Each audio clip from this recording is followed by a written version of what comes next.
భారతీయుల సొమ్ము సరిహద్దులు దాటుతోంది. స్విస్ బ్యాంకుల్లోకి వేల కోట్లు చేరిపోతున్నాయి. కరోనా కష్టకాలంలో దేశం నుంచి సంపద స్విస్ ఖాతాల్లోకి వెళ్లిపోతుంది. ఇలా 1-2 కోట్లుగా ఏకంగా 20,000 కోట్లు ఈ నిధులు డిపాజిట్లుగా తమ బ్యాంకుల్లో చేరాయని స్విట్జర్లాండ్ సెంట్రల్ బ్యాంక్ వెల్లడించింది.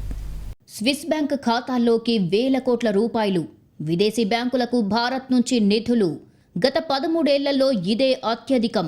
తగ్గినట్టే తగ్గి మళ్లీ పెరుగుతున్న డిపాజిట్లు. స్విస్ బ్యాంకుల్లో దాగినదంతా బ్లాక్ మనీయేనా? దేశ ఆర్థిక వ్యవస్థపై కరోనా తీవ్ర ప్రభావం చూపింది. లాక్డౌన్తో జీవితాలు ఆగమయ్యాయి, వ్యాపారాలు కుదేలయ్యాయి. అయితే ఇంత కష్టంలోనూ కొందరు వేల కోట్లు గడించారు. అయితే ఈ సొమ్మంతా భారత్ నుంచి విదేశాలకు తరలిపోతుంది. ముఖ్యంగా బ్లాక్ మనీకి కేర్ ఆఫ్గా ఉండే స్విస్ ఖాతాల్లోకి ఈ సొమ్మంతా వచ్చి చేరుతోంది. ఇది ఎవరో చెప్పిన లెక్కలు కాదు, స్వయంగా సెంట్రల్ బ్యాంక్ ఆఫ్ స్విట్జర్లాండ్ విడుదల చేసిన నివేదిక. కొందరు వ్యక్తుల నుంచి మాత్రమే కాదు, దేశంలోని పెద్ద వ్యాపార సంస్థల నుంచి అక్కడికి నిధులు చేరినట్లు గణాంకాలు విడుదల చేసింది. అయితే ఈ లెక్కలు చూసి అంతా నివ్వెరపోతున్నారు. స్విస్ బ్యాంకుల్లో కొందరు వ్యక్తులతో పాటు మరికొన్ని వ్యాపార సంస్థలు కూడా తమ డబ్బుని డిపాజిట్ చేశాయి.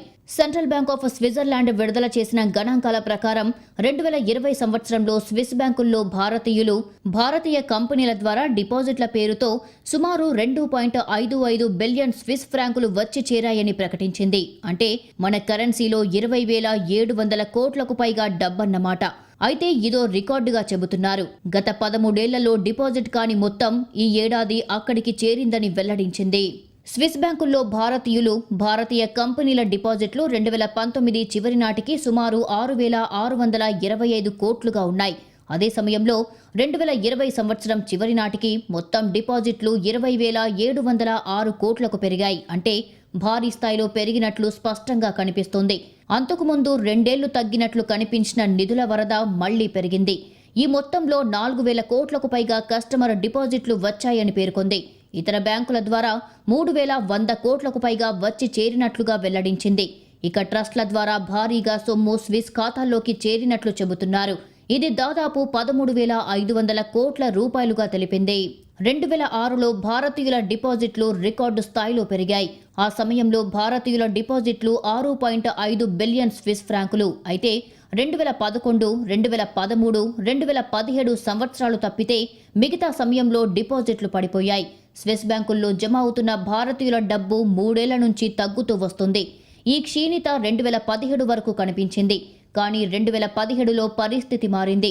గత ఏడాది స్విస్ బ్యాంకులో ఉన్న భారతీయుల డబ్బు 50% పెరిగింది. అయితే ఈ లెక్కలన్నీ స్విట్జర్లాండ్ సెంట్రల్ బ్యాంక్ అధికారికంగా వెల్లడించిన లెక్కలు. అలాని స్విస్ బ్యాంకుల్లో ఉన్న డబ్బంతా బ్లాక్ మనీ కాదు. ప్రస్తుతం ప్రకటించిన లెక్కలు కూడా భారత్ నుంచి వచ్చినట్లుగా పక్కా ఆధారాలతో ఉన్న డిపాజిట్లు మాత్రమే. అయితే నల్ల డబ్బు ఇలా రాచమార్గంలో రాదంటున్నారు నిపుణులు. బ్లాక్ మనీ దాచుకోవాలంటే స్విస్ బ్యాంకుల్లోనే దాచుకోవాలనే పరిస్థితి గతంలో ఉండేది. ఎందుకంటే స్విస్ బ్యాంకుల్లో దాచుకుంటే వివరాలు గోప్యంగా ఉంటాయన్న ధీమా ఉండేది. కానీ ఇప్పుడు సీన్ మారింది. స్విట్జర్లాండ్ ప్రభుత్వం చట్టాన్ని మార్చుకుంది. అమెరికా, భారత్ సహా ఇతర దేశాలతో ఖాతాల వివరాలు పంచుకుంటుంది. అనుమానిత ఖాతాలు ఉంటే వెంటనే వివరాలు అందజేస్తుంది.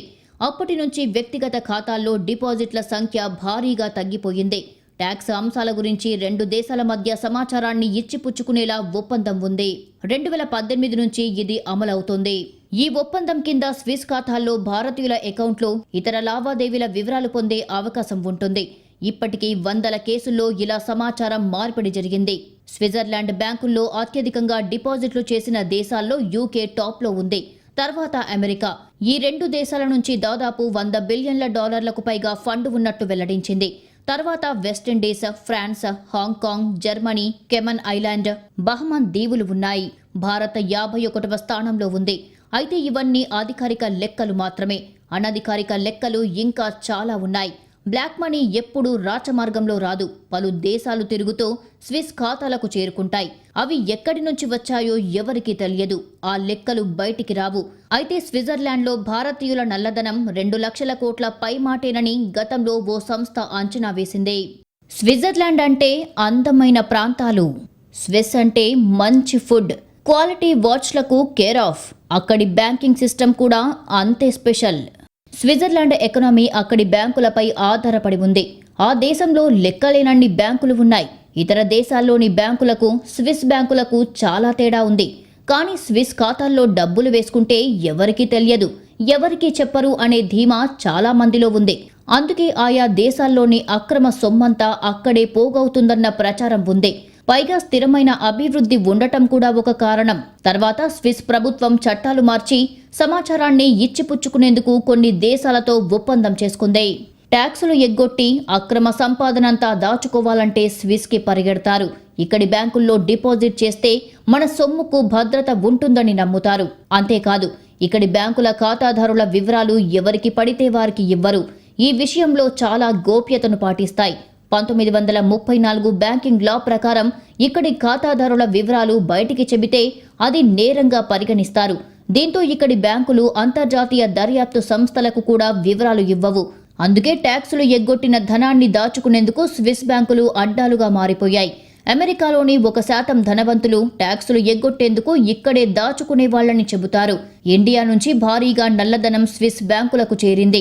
పైగా ఇక్కడి బ్యాంకులు డబ్బులు దాచినందుకు పెద్దగా ఛార్జీలు తీసుకోరు. కొన్ని బ్యాంకులైతే ఫ్రీగా నగదును డిపాజిట్ చేసుకుంటాయని చెబుతారు. సెంట్రల్ బ్యాంక్ ఆఫ్ స్విట్జర్లాండ్ విడుదల చేసే గణాంకాలు పూర్తిగా అధికారికంగా ఉన్నవి. అంటే ఖాతాదారుల గుర్తింపు, సొమ్ముకు పక్కాగా లెక్కలుంటాయి. కానీ ఇదే భారతీయుల మొత్తం డిపాజిట్లుగా చెప్పలేం. ఎందుకంటే ఎన్ఆర్ఐల పేరు మీద, ఆఫ్షోర్ కంపెనీ పేరు మీద ఇంకా ఎన్నో ఖాతాలు ఉంటాయి. అవన్నీ భారత్తో సంబంధం లేనట్లుగా ఉంటాయి.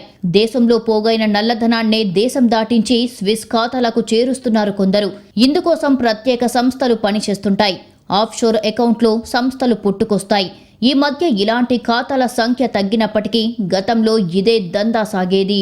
భారత్ నుంచి హవాలా మార్గంలో డబ్బు తరలిపోతుంది. తర్వాత దానిని ఇతర కంపెనీలు ఎన్ఆర్ఐల పేరుతో తిరిగి స్విస్ ఖాతాల్లో జమ చేస్తారు. స్విస్ బ్యాంక్ ఖాతా తీయడం ఈజీ. ఇక్కడ 18 ఏళ్లు దాటితే అకౌంట్ ఓపెన్ చేయొచ్చు. ఇక్కడ అకౌంట్ ఓపెన్ చేయాలంటే పేరు, వివరాలు అవసరం లేదు. కేవలం నంబర్లతో ఇక్కడ ఖాతా తెరవవచ్చు. పేరు చోట నంబర్ మాత్రమే వస్తుంది. దీంతో ఆ ఖాతా ఎవరిది, ఎవరు తెరిచారు అనే వివరాలు ఉండవు. అయితే నల్లధనం పోగవుతుంది అన్న ఆరోపణల తర్వాత విదేశీ సంస్థలు పౌరులకు కఠిన నిబంధనలు పెట్టారు.